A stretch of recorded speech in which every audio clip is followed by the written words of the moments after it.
Halo teman-teman, ketemu lagi nih dengan saya di Dongeng Seram. Kali ini saya akan membacakan cerita dari Mbah Ngesot yang berjudul Pocong Tetangga. Dan sebelum mendengarkan, tolong like, comment, subscribe, dan share. Jangan lupa tekan tombol loncengnya. Terima kasih. Pocong Tetangga. Uang kematian. Amprung terkapar tidak sadarkan diri di pinggir jalan. Ia bertelanjang badan dan hanya mengenakan celana levis selutut sehingga tato elang di dadanya dapat terlihat dengan jelas. Kulitnya berwarna sawo matang, rambutnya dicukur sesisir, perutnya buncit.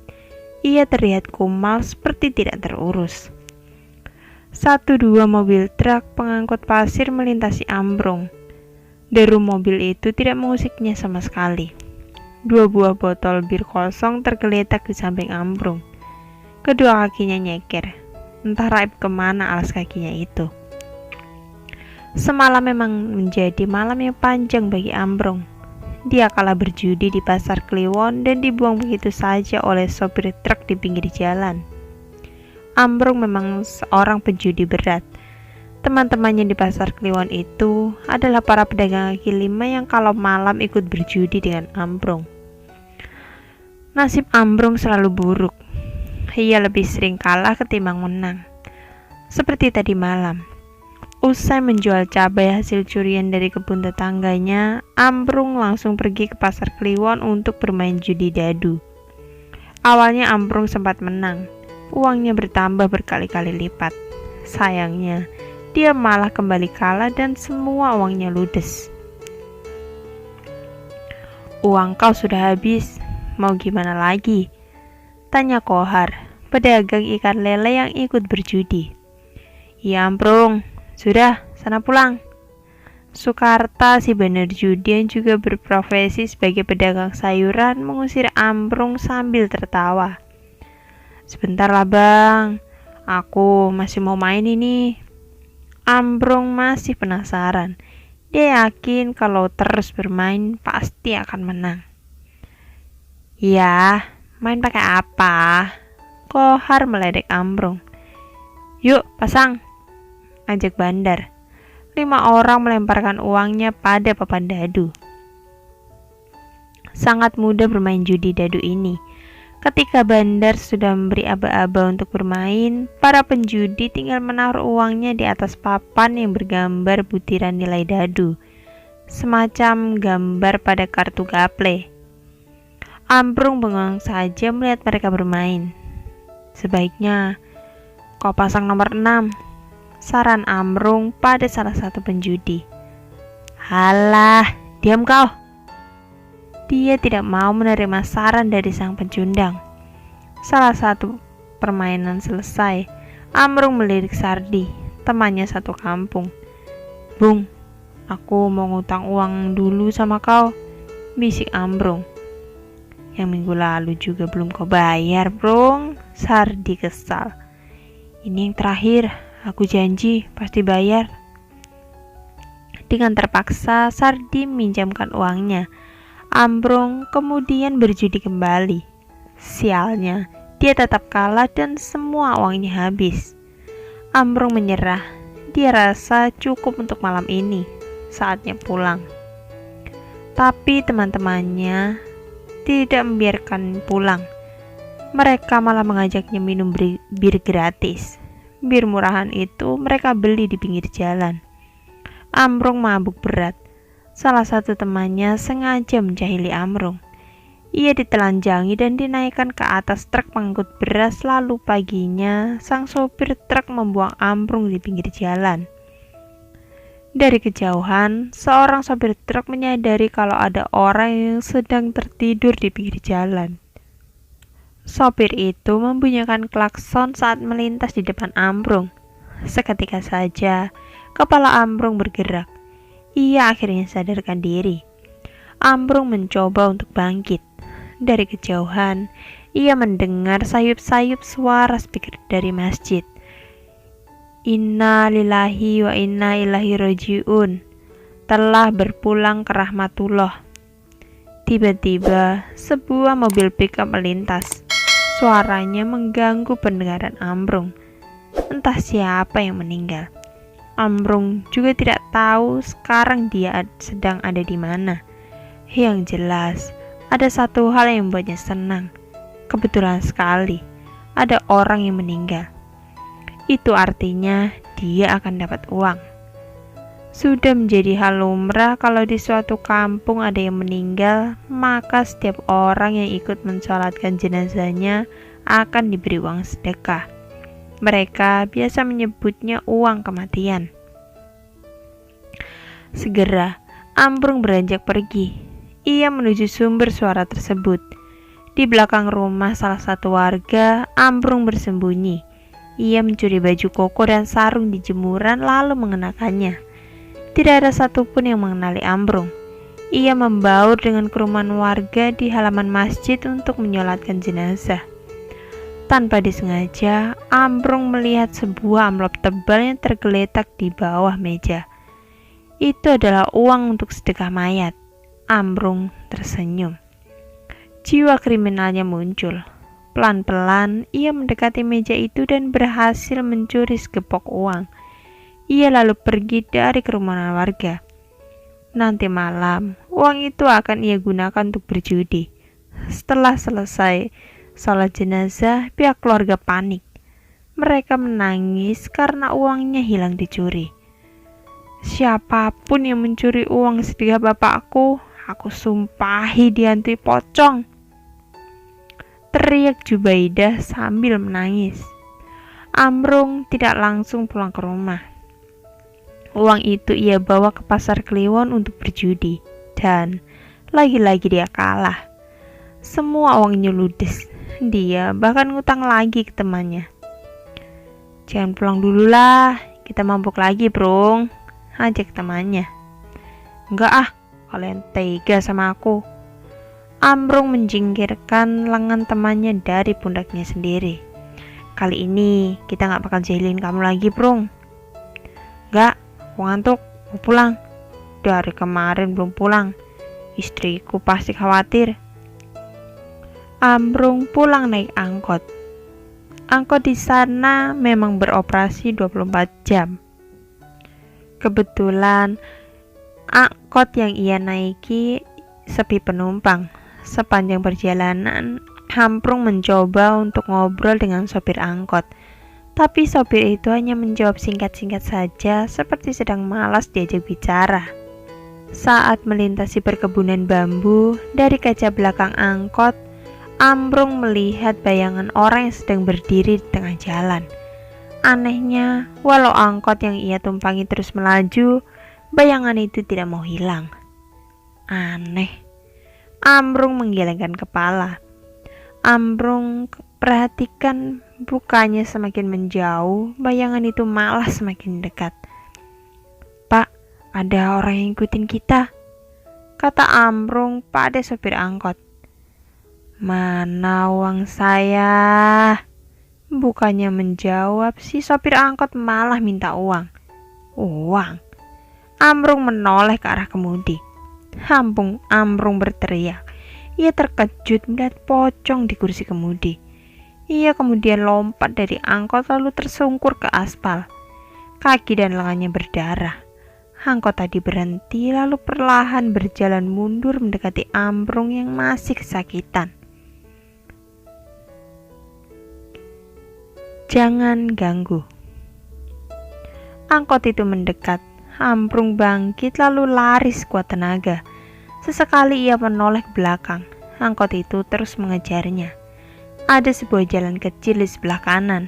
Ambrung berbelok ke kanan agar angkot tidak bisa mengikutinya lagi. Setelah berusaha mencari jalan pulang dengan menyusuri perkampungan, Ambrung akhirnya berhasil sampai di rumah. Ia menggedor pintu dengan sangat keras. Nafasnya tersengal-sengal. Sesekali ia menoleh ke belakang karena takut ada pocong yang mengikutinya. Tika, buka pintunya. Tidak lama kemudian, pintu bersuara pertanda ada seorang yang membukanya. Kemana saja sih, Pak? Tika masih mengucek matanya yang kantuk. Ia geram dengan kelakuan suaminya. Tanpa menjawab, Ambrung menerobos masuk. Tika heran dengan tingkah suaminya itu. Jangan-jangan ia dikejar-kejar warga lagi lantaran maling. Kamu kenapa, Pak? Maling lagi? Tika menghampiri suaminya. Dah, jangan banyak ngomong, tutup pintunya. Ambrung malah balik marah. Tika menggelengkan kepala sambil bercak kesal. Rasanya ia tidak sanggup lagi hidup bersama lelaki itu. Dari dulu, tabiat Ambrung tidak pernah berubah. Senang maling dan berjudi. Selama ini yang menghidupi keluarga malah Tika. Ia berjualan uduk di SDN Sukaresmi tempat anaknya bersekolah. Pak, itu siapa di luar? Tika mengintip dari balik jendela. Tik, jangan diintip, desis Ambrung.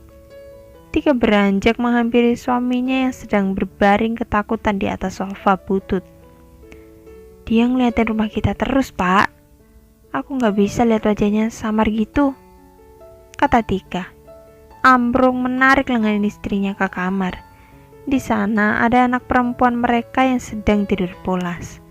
Pintu kamar itu lalu dikunci rapat. Uangku. Seseorang mengetuk jendela kamar diikuti dengan rintihan minta uang. Pak, kamu maling uang siapa? Setan mah, uang setan. Ambrung mengerutkan dahi, tubuhnya bergetar. Hah? Setan? Kok bisa? Tika heran. Kaca pintu kamar mereka masih diketuk. Aku mencuri uang sedekah orang yang meninggal, bisik Ambrung. Bajingan kamu, Pak. Jangan-jangan itu uangnya Pak Rusdi. Tika terkejut. Ia benar-benar marah. Maksud kamu? Pak, makanya kalau udah punya anak istri jangan keluyuran gak jelas. Itu tetangga kita Pak Rusdi meninggal tadi pagi. Jenazahnya dibawa ke kampung tempat kelahiran dia. Pas selesai disolatkan, uang sedekahnya hilang, ada yang curi. Ternyata kamu pencurinya. Shh, jangan berisik. Ambrung menutup mulut istrinya. Tika menyingkirkan lengan suaminya. Ia lalu mendekat ke jendela. Pocong itu masih di luar. Ia mengetuk kaca jendela kamar dengan cara membentur-benturkan kepala. Ampun Pak Rusdi, jangan ganggu kami. Tika mengeraskan suaranya. Uangku. Kembalikan uangku, kata pocong itu dari luar. Pak, berapa uang yang kamu curi? Ambrung menggelengkan kepala. Aku tidak tahu, itu banyak sekali, segepok. Kamu pakai judi uangnya? Ambrung mengangguk. Refleks saja, tangan Tika menampar wajah suaminya. Bodoh kamu, Pak. Jendela semakin keras digedor. Ampun Pak Rusdi, saya janji besok akan kembalikan uangnya. Tika menoleh ke suaminya dengan ekspresi wajah kesal. Uang dari mana? Bisik Tika. Pokoknya aku akan usahakan. Suara ketukan perlahan hilang. Tika membuka sedikit tirai jendela. Ternyata pocong itu sudah pergi. Keesokan paginya, saat Tika melintas di depan rumah tangganya, ia melihat Jubaidah menangis di teras rumah. Suami dan kedua anaknya mencoba menenangkan Jubaidah.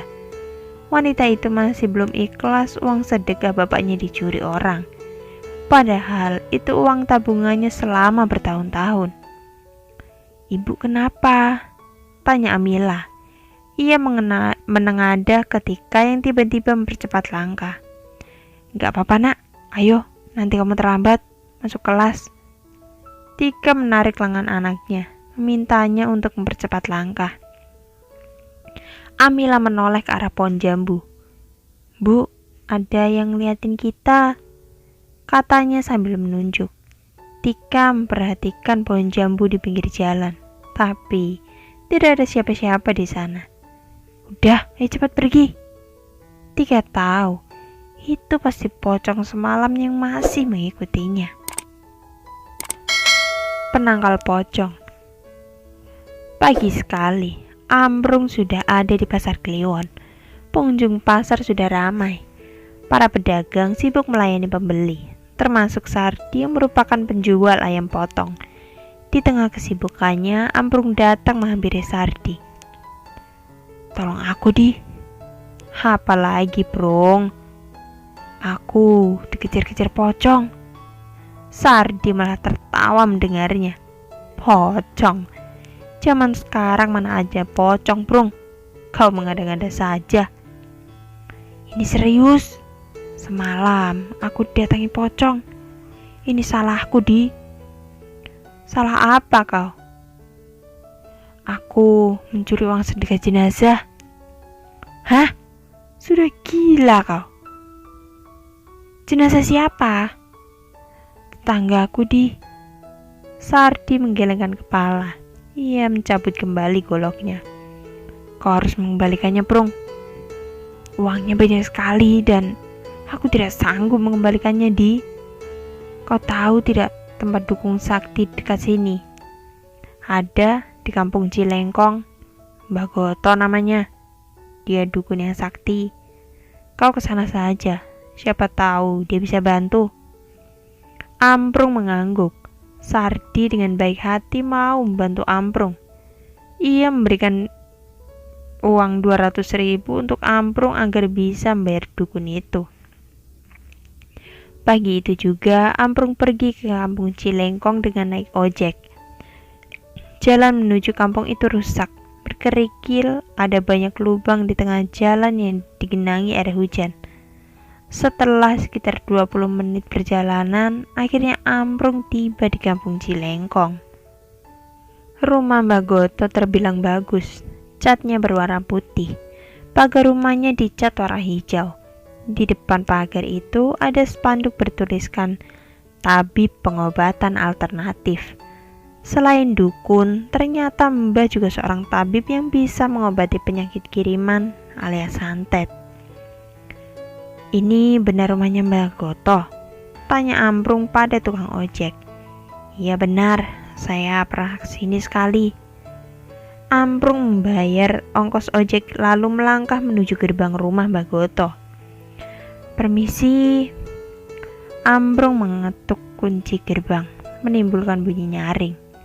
Dari dalam rumah muncul seorang wanita yang umurnya sekitar 30 tahunan. Ia mengenakan daster, rambutnya dikit ke belakang. Sambil tersenyum, ia menghampiri Ambrung.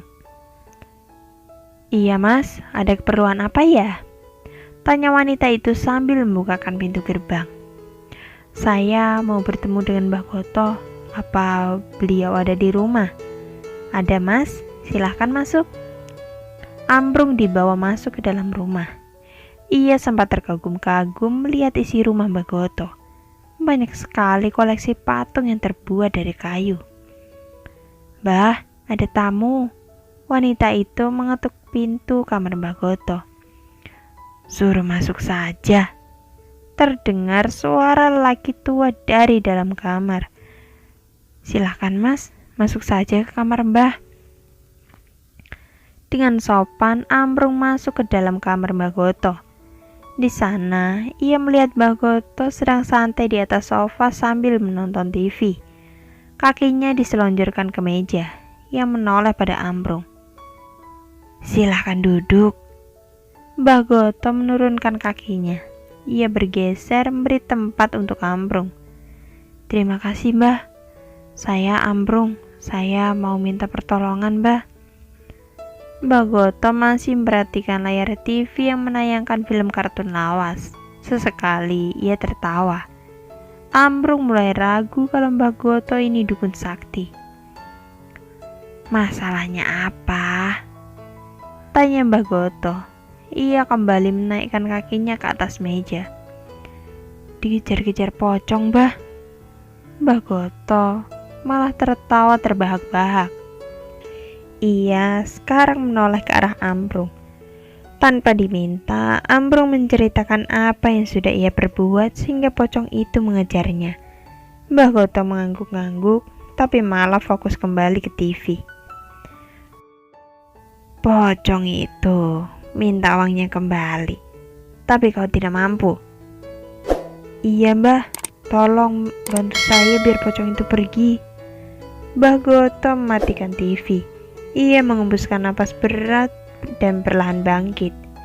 Ia mengambil sebuah botol cembung dari dalam lemari. Kalau pocong itu datang lagi ke rumahmu, kamu buka tutup botol ini. Nanti dia akan terkurung dalam botol. Ambrung tersenyum. Terus kalau udah terkurung nanti botolnya saya apakan, Mbah? Kau simpan baik-baik. Jangan sampai pecah. Pocong itu nantinya bisa mendatangkan keberuntungan juga. Wah, serius, Mbah? Iya, nih ambil. Ambrung meraih botol cembung itu, tapi tiba-tiba ekspresi wajahnya datar kembali. Ia belum menanyakan harga botol itu. Berapa ya mbak harganya? Gratis, ambil aja. Aku tahu kamu orang susah. Mbak Goto tertawa. Ia menyalakan TV lagi dan lanjut menonton kartun. Ambrung berkali-kali mengucapkan terima kasih kemudian pamit dari hadapan Mbak Goto. Malamnya, saat anak Ambrung sudah tidur, ia dan istrinya bersiap di jendela rumah. Mereka mengintip dari balik jendela, mencari keberadaan pocong. Tepat pukul 12 malam, terlihat asap kental menyembur di depan rumah mereka. Saat asap hilang, terlihat pocong berdiri di sana. Uangku, lirih pocong itu. Ambrung memberanikan diri. Ia membuka pintu rumah lalu menyodorkan botol itu ke arah pocong. Seketika saja, pocong itu berubah kembali menjadi gumpalan asap lalu masuk tersedot ke dalam botol. Mampus kau, Ambrung tertawa. Nomor togel. Ambrung menyimpan botol itu dengan sangat rapi. Ia membungkusnya dengan kain bekas kemudian dimasukkan ke dalam kardus. Ia menyimpannya di dalam lemari. Tak ada seorang pun yang boleh membuka lemari. Anak perempuan Ambrung pun berkali-kali diingatkan oleh ibunya agar tidak membuka lemari tersebut. Tengah malam, saat mereka sedang tidur, terdengar suara botol yang seperti diketuk. Tika terbangun. Suara itu bersumber dari dalam lemari. Pocong dari dalam botol memaksa ingin keluar. Tika mengguncang-guncangkan tubuh suaminya. Pak, bangun. Ada apa? Ambrung terbangun masih dalam keadaan kantuk. Dengar, Pak. Ambrung meruncingkan daun telinganya. Pocong. Iya, Pak. Ambrung segera turun dari tempat tidur. Ia lalu membuka kembali lemari dan memeriksa keadaan botol. Di dalam botol tersebut menggumpal asap putih yang melayang tapi tenang. Botolnya bergetar sambil terus mengeluarkan suara ketukan. Pak, bagaimana kalau nanti botol ini pecah? Kamu jangan khawatir. Botol ini sakti dan tidak akan bisa ditembus pocong sialan itu. Tika, lihat ini. Ambrung menunjukkan botol itu kepada istrinya. Aneh sekali. Dari dalam botol muncul 4 digit angka yang entah apa maksudnya. 3785. Ambrung buru-buru mencatatnya. Itu nomor apa, Pak? Gak tahu, dicatat aja dulu. Siapa tahu bisa jadi jimat. Suara ketukan dari dalam botol sudah hilang. Ambrung meletakkan kembali botol ke tempat semula dengan sangat hati-hati. Keesokan paginya di pasar Kliwon, Ambrung membantu Sardi berjualan. Kalau memang lagi rajin, Ambrung bekerja jadi apapun di pasar itu. Kadang jadi tukang pikul, kadang bantu lapak orang. Tapi ia lebih sering hanya tiduran saja di pojok pasar sambil menunggu mangsa untuk dicopet. Sardi, muncul seorang laki-laki dari arah barat yang mengenakan topi koboi. Ia membawa buku dan pulpen. "Woi, Arman!" Sardi menoleh ke arah lelaki itu sambil tersenyum. "Biasa, mau pasang togel nggak?" Arman membuka buku yang dibawanya. Di dalam buku itu banyak sekali digit nomor togel untuk dipilih. "Boleh deh, aku pasang 2 digit saja." Di sela kesibukannya, ia mengeluarkan uang Rp2.000. "Mau nomor berapa?" 47, ujar Sardi. Ia kembali meraih goloknya dan memotong daging ayam. "Hai, kau Ambrung, pasang togel lah." Sardi mukul-mukul buku togel di kepala Ambrung. "Gak punya duit, Bang." "Duit yang kasih kemarin sudah habis?" tanya Sardi. Tiba-tiba wajah Ambrung cerah. Ia ingat kalau si dukun menolak uang itu. Buru-buru Ambrung merogoh celananya. "Ini masih ada." "Berapa itu?" "Aku pasang 1.000 perak aja lah, Bang. Uangnya buat judi nanti malam." "Berapa digit?" Ambrung terdiam. Dia ingat 4 digit nomor yang tertera di dalam botol. "4, Bang, 4 digit. Nomornya 3785. "Mantap, Brong. Semoga beruntung kau." Arman beranjak pergi. Ia akan berkeliling pasar untuk menawarkan judi togel. Beberapa hari kemudian, nomor togel 4 digit keluar. Ambrung terkejut karena taruhannya benar. Nomor yang keluar dari togel itu 3785. Ambrung mendapatkan hadiah sebesar Rp2.000.000. Ia menyesal karena tidak bertaruh lebih banyak. "Aku menang togel, Ti. Nomornya dari botol semalam." "Wah, serius, Pak?" "Iya, Ti. Nanti malam kita lihat lagi botolnya. Siapa tahu muncul nomor togel lagi." Namun sampai 3 hari berikutnya, botol itu tidak mengeluarkan nomor togel. Hanya ada suara ketukan dari dalam botol. Pocong itu mendesak ingin dikeluarkan. "Pocong sialan, bikin berisik aja." Ambrung melemparkan gantungan baju ke arah lemari. Suara itu sangat mengganggu sehingga keluarga Ambrung susah tidur. "Pak, coba pindahkan botolnya ke dapur." Ambrung menuruti saran istrinya. Ia membawa botol itu ke dapur lalu diletakkan di atas meja makan. Akhirnya keluarga Ambrung bisa memejamkan mata. Kini, suara itu hanya terdengar pelan dan sayup. Namun, sebelum Ambrung terlelap, tiba-tiba terdengar suara gaduh di dapur. Mereka mendengar suara seperti kaca yang pecah. Sesaat kemudian, diikuti suara kucing mengeong. "Pak, botolnya!" Tika panik dan membangunkan suaminya. Mereka berdua berlari ke dapur. Warteg pesugihan. "Hanya gelas yang jatuh." Ambrung mengelus dadanya. Botol itu ternyata masih aman. Ia mengambil botol tersebut lalu menaruhnya kembali ke dalam lemari. Malam itu mereka tidur dengan temani suara dari dalam botol yang sangat mengganggu. Besok pagi Ambrung akan mendatangi kembali Mbah Goto. Siapa tahu dia bisa mengatasi masalah ini. Kalau bisa, rasanya Ambrung ingin memberikan botol itu kepada Mbah Goto. Dia sudah tidak sanggup menyimpannya lagi. Keesokan harinya, Ambrung mendatangi rumah Mbah Goto. Seperti biasa, dukun itu sedang santai di atas sofanya. Mbah Goto ini tidak terlihat seperti dukun pada umumnya, lebih seperti orang biasa yang hobi menonton TV. "Kau simpan saja di rumah. Kau tahu, pocong dalam botol itu bisa buat kamu kaya," kata Mbah Goto. "Bagaimana caranya, Mbah?"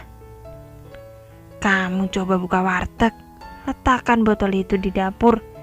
Dagangan kamu pasti laris." "Nggak ada modalnya, Mbah." Mbah Goto menggelengkan kepala. Ia bangkit dari duduknya lalu mengambil sebuah kardus dari dalam lemari. Di dalam kardus itu terdapat tumpukan uang 100 ribuan. entah berapa jumlahnya. Ia menghitung beberapa lembar uang lalu menyerahkannya pada Ambrung. Ini 3 juta. Kau buka warteg di Pasar Kliwon. Serius, Mbah? Ya, ambil saja. Aku senang kalau bisa bantu orang. Hati-hati, jangan sampai botolnya pecah. Kau jaga baik-baik. Terima kasih, Mbah. Ambrung berkali-kali mencium tangan Mbah Goto. Tanpa banyak pikir lagi, Ambrung menyewa sebuah kios di Pasar Kliwon. Kios itu ia dapatkan dari teman berjudi. Harganya sudah dinego habis-habisan sehingga bisa dibayarkan per bulan dan cukup murah. Biaya sewanya hanya 500.000 per bulan. Tika akhirnya beralih profesi menjadi penjaga warteg. Hari pertama buka, ia tidak masak terlalu banyak karena takut tidak habis. Nyatanya, baru 3 jam buka, dagangan Tika sudah ludes. Wartegnya ramai pengunjung. Botol itu benar-benar mendatangkan keberuntungan. Masak lagi, Tik, pinta Ambrung. Iya, Pak, mumpung lagi ramai pembeli. Kita bakal jadi orang kaya. Sebenarnya ada yang aneh dari masakan Tika. Menurut salah satu pelanggan, kalau mereka makan di warteg itu rasanya sangat enak dan nikmat. Tapi, kalau makanannya dibungkus dan dibawa ke rumah, rasanya jadi hambar, kurang enak. Walaupun begitu, pelanggan warteg Ambrung semakin lama semakin banyak. Dari bulan ke bulan, usaha wartegnya semakin maju. Ia meraup keuntungan yang besar sehingga bisa membayar karyawan. Tidak ada orang yang tahu kalau di dapur warteg itu ada botol pocong yang menjadi alat pesugihan mereka. Setiap malam botol itu masih bersuara, namun tidak ada orang yang menyadarinya. Pak, sebaiknya kita kembalikan saja uang yang kau curi. Jangan, Tika. Kau ini bodoh. Nanti pocongnya malah pergi. Dagangan kita gimana? Tika tertunduk. Ambrung mengelus bahu istrinya. Kau jangan khawatir. Selama pocong itu dikurung, kita pasti baik-baik aja. Dan yang terpenting, dagangan kita laris, bisiknya. Suatu hari ada kegaduhan di wartegnya. Seorang anak laki-laki indigo mengamuk saat ayahnya hendak mampir di wartegnya Ambrung. Ia tidak mau masuk ke dalam warteg itu lantaran melihat banyak sekali makhluk gaib di dalamnya. Ayah mau makan dulu sebentar, Nak. Gak mau, Ayah. Jangan makan di situ. Ia menunjuk ke dalam warteg. Dari perawakannya dapat dilihat kalau anak itu baru berumur 6 tahun. Gak apa-apa, sebentar doang kok. Habis ini kita pulang. Enggak ya, lihat itu. Banyak setannya. Itu di piring juga banyak cacing. Akhirnya ayamnya menuruti kemauan anak itu. Ia tidak jadi makan di wartegnya Ambrung. Para pelanggan pun kehilangan nafsu makannya. Buru-buru membayar dan pergi tanpa menghabiskan makanan. Tidak seperti biasanya. Pasar Kliwon sepi tengah malam begini. Tidak ada kegaduhan orang sedang berjudi. Kios-kios sayuran yang biasanya buka 24 jam juga tutup. Mungkin mereka mau berlibur untuk beberapa hari. Di tengah pasar yang sepi, seorang gelandangan sibuk mengorek tumpukan sampah. Mamat, dari pagi belum makan. Wajahnya meringis menahan perutnya yang semakin perih. Wajah Mamat sangat lesu. Ia mengambil kembali karung butut lalu menyeretnya. Perlahan, ia melangkah menyusuri Pasar Kliwon dan berharap ada sisa makanan yang bisa ia temukan. Langkah Mamat terhenti di depan warteg milik Ambrung. Oke teman-teman, sekian dulu ceritanya. Nantikan kelanjutan ceritanya hanya di Dongeng Seram.